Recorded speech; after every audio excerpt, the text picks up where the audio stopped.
Hey, Chris Liepe here. I've done quite a few videos on Chester Bennington and his wonderful distortion and screaming techniques. And as Chester is one of my main vocal influences, I'm listening to Linkin Park and Chester often based on some things that I've learned about my own voice and then picked up after years of listening to what Chester does.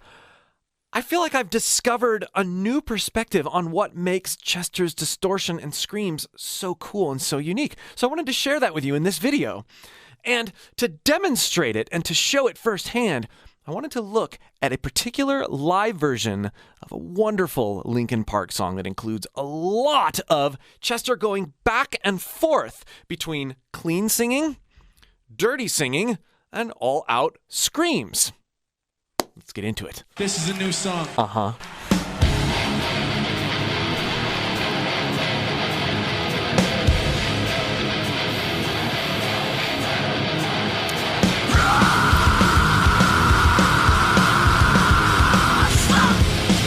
We know that sound, right?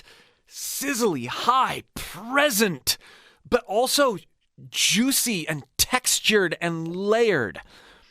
There's pitch, but there's also a lot of fizz, and you really don't hear that from a lot of other vocalists. Hardly at all. Now, where I've started to pick up things is by listening to the contrast in these types of live performances, the contrast between his clean singing and what he's doing with those screams. So before I start unpacking this, I want you to hear more, and then I'll unpack more in context.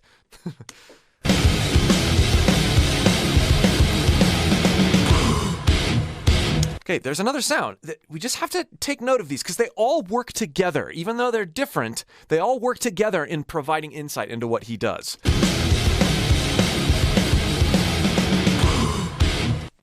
It's a sigh with a little bit of keep that in mind.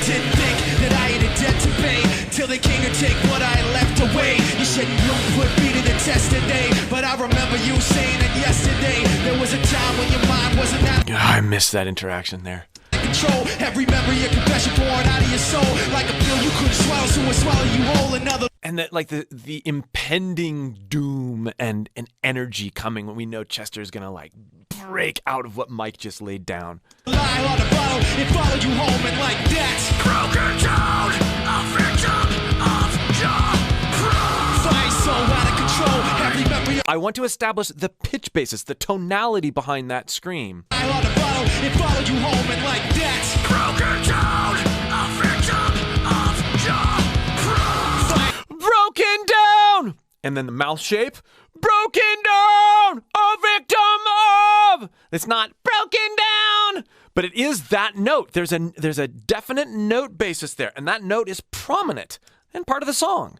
Broken down, a victim of your pride. Your long mouth, okay?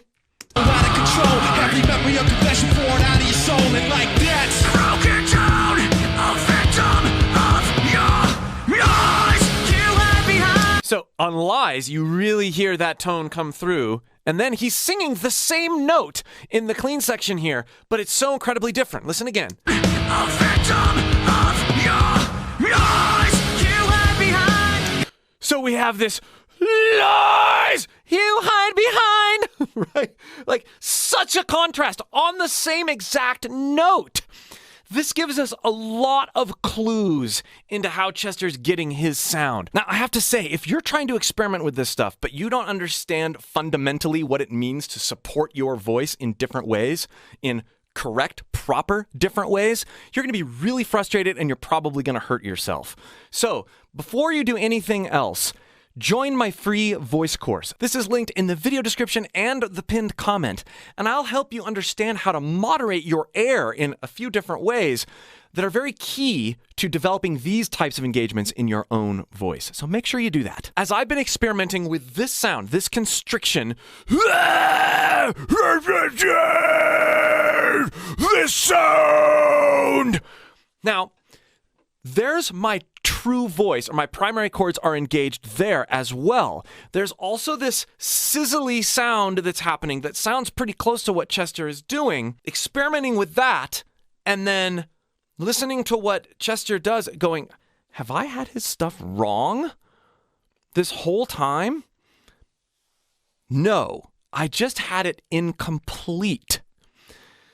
If we take the pitch scream technique that I've gone over dozens of times on this channel, and we're going to use that word lies, lies, and we shape it like I was shaping earlier. Lies, lies. We put it a bit more back in our throat. We kind of yawn. Lies, to help darken it up. And then we get our teeth up. Lies, lies. Don't worry about how you look or how you sound at all. This is experimenting with different placements so that we can layer together the goodness of what Chester's doing. We're still not going to sound like him, but we are going to be inching closer to the same sort of vibe. All right? So then, lies, lies, lies. Then we're going to do this other technique, this lies, lies. I've talked about this as the gag technique. It's a higher constriction, higher level, higher placed resistance in your throat. The beautiful people. And you can shape that with your mouth too. So combine the placement of, or the shape that we had with the pitch, lies, with this sound. Rise, rise, rise. Now, my primary voice is much lower than we hear the lies, that pitch. Here in lies, the combination, or the like butting heads of these two techniques and the blending of these approaches that I find so magical in order to get higher with this type of engagement,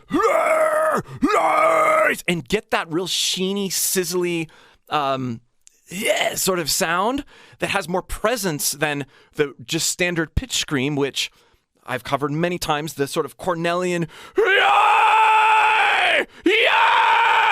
that has your true voice in it, but it lacks that sound. So we can actually get both. Now, we're going to take that posture,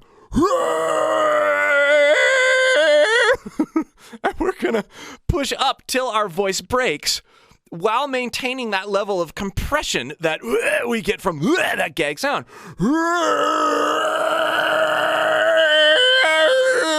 It's going to sound terrible. It's okay. Lies, lies, lies, lies, lies. Yes. Hear the difference. The old way that I was sort of hearing it was based on not having that higher engagement, the higher constriction in my voice. It was lies, lies, which is a cool sound, lies. But it always was like escaping me how he could have this like sort of posture and that high sheen at the same time. It's by combining this upper constriction with the sigh constriction, and that I talked about at the very beginning when he just kind of haphazardly went while inching up to your vocal break. This sort of combines all three standard approaches to broken up false chord engagement, fry screaming, if you want to call it that, and pitch screaming. He's borrowing from all of these to craft this wonderfully unique sound with an emphasis on pitch. Let's listen on, and then I've got a few more experiments I want to show you that I think further perpetuate what I'm discovering here.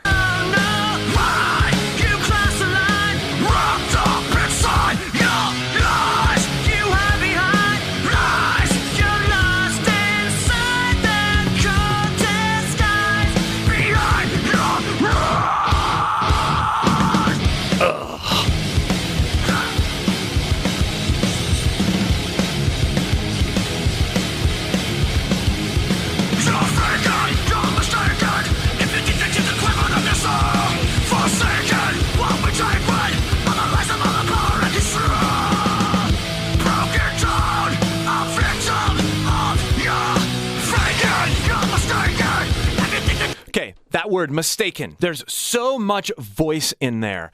And if you listen to that sound and you listen to the posture of his voice, and then you compare that with what we hear Corey Taylor do, particularly in his earlier screams, it does sound like a glorified yell. Mistaken! Mistaken! Mistaken! Where you're just pushing harder and harder. That's not sustainable. Clearly, this is sustainable for Chester because he's able to actually go back to clean singing afterward. So what I've been practicing particularly lately is rather than just pushing into it, that sort of yell scream, I've been trying to get my voice to break, lower, lower, lower. My voice is cracking, even though I have a very low pitch basis. Oh, oh, oh, and then shape. Oh, oh, oh. Okay, so that's sort of that side distortion. Oh, oh, oh, right? But then I'm going to add that upper constriction on top of it. Yeah, yeah.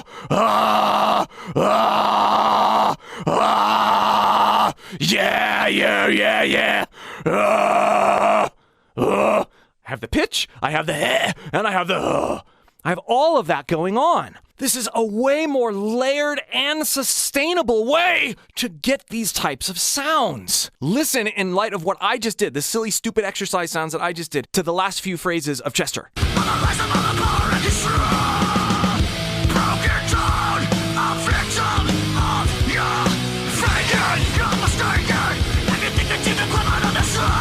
Even there, he gets really clean. That's happening in very fast sequence. And it's broad engagement. Broken down, a victim of your lies. A victim of your lies. Oh.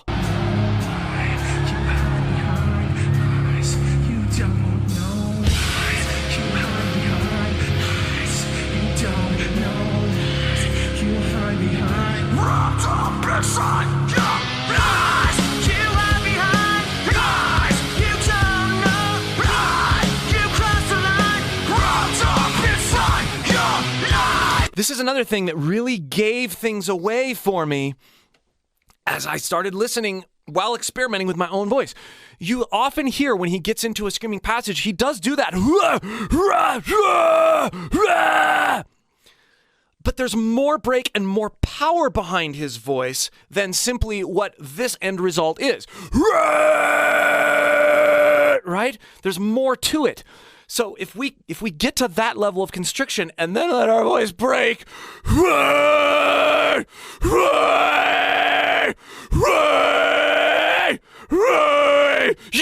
lies. Now, I'm still learning. I'm still working this stuff out.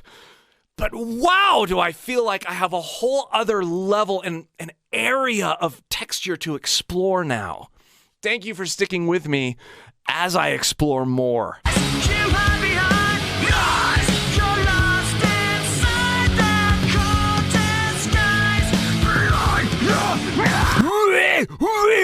your lies! Yeah! Okay, so that clue about his clean singing, like how do we use his clean singing to get there? It's in that behind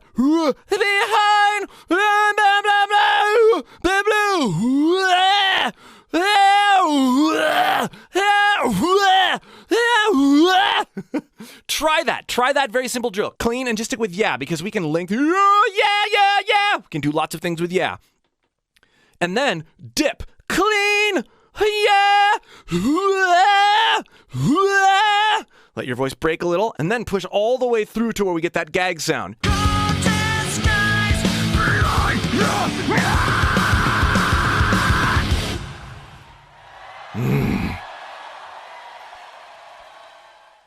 Be sure you're caught up on some of my other didactic screaming videos so that you'll understand fully what brought me to this point.